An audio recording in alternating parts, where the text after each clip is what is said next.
Hi, I'm Emily.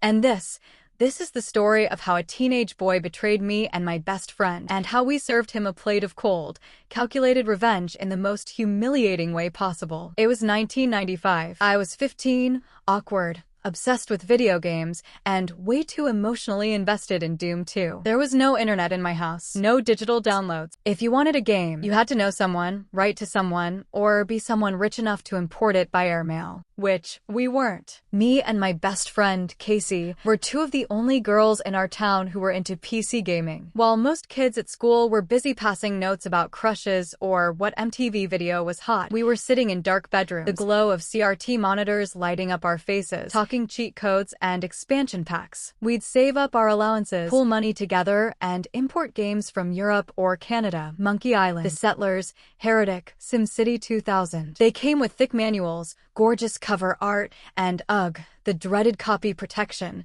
which was always the trickiest part. But we had our ways. We'd trade games between us, sometimes letting each other borrow them for weeks, sometimes making copies with our clunky old floppy disk drives, if the copy protection allowed it. It was our little underground world. Safe, nerdy, and ours. Then came Josh. Josh was the new guy.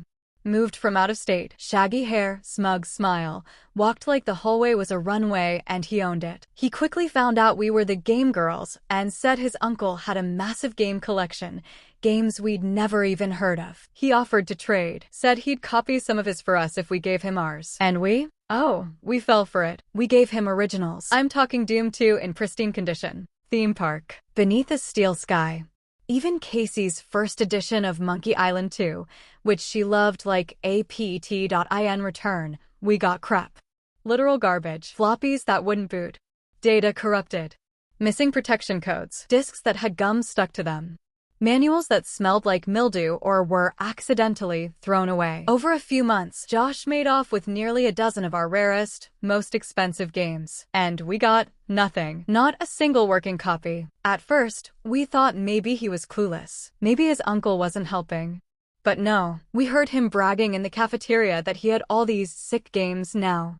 Our games. Oh, and he started mocking me, specifically my love for Queen. He knew I adored Freddie Mercury, had his face on my locker, and he would mutter things like, "You know he died of AIDS, right?" Or, "Kinda weird how much you love a gay guy." Josh came from a super conservative family, Catholic, judgmental, holier-than-thou types. He wore a little cross necklace and told people he'd never touch a condom because sex is for marriage. Gross. And then karma offered us a golden opportunity. Our school took us on a field trip to a local AIDS awareness seminar hosted by a health foundation. It was the usual early 90s stuff, pamphlets, sad statistics, very basic sex education. But at the end, they handed out goodie bags. Inside?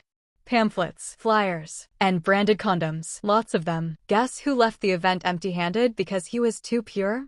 Josh. Guess who took extra? Yeah, us. When we got home, Casey and I looked at each other and just knew. We had something he didn't. A computer.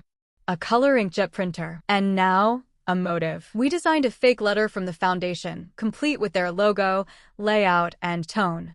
It looked incredibly real. It said, "Dear Joshua, thank you for reaching out to us. We know it's not easy coming to terms with your sexuality, especially in a conservative environment. We hope the resources enclosed help answer some of your questions about being a young gay man. We've also included condoms to encourage safe, healthy experiences as you begin this new journey. Stay strong and proud." We printed it on nice paper, folded it perfectly, added every AIDS flyer and all the condoms we'd collected, and addressed it carefully to Mr. Richard. Last name, his dad. Then we mailed it. No return address. Just a ticking time bomb wrapped in an innocent white envelope. And then, we waited. 2 days later, the explosion came. Josh didn't show up to school for 3 days. Rumors flew. Someone heard yelling from inside his house. His mom had been seen crying in her car. His dad?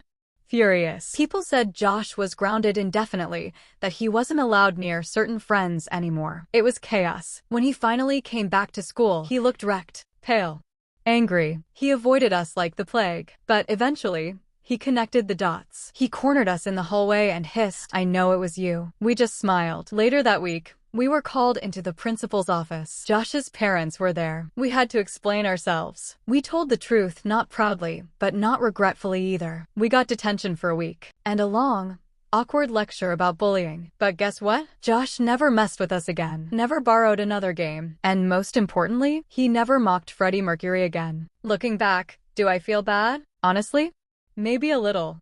We were teenagers. We went too far. But also, he stole from us. He humiliated us. He underestimated what two gamer girls with a printer and a grudge could do. And that's a mistake he never made twice.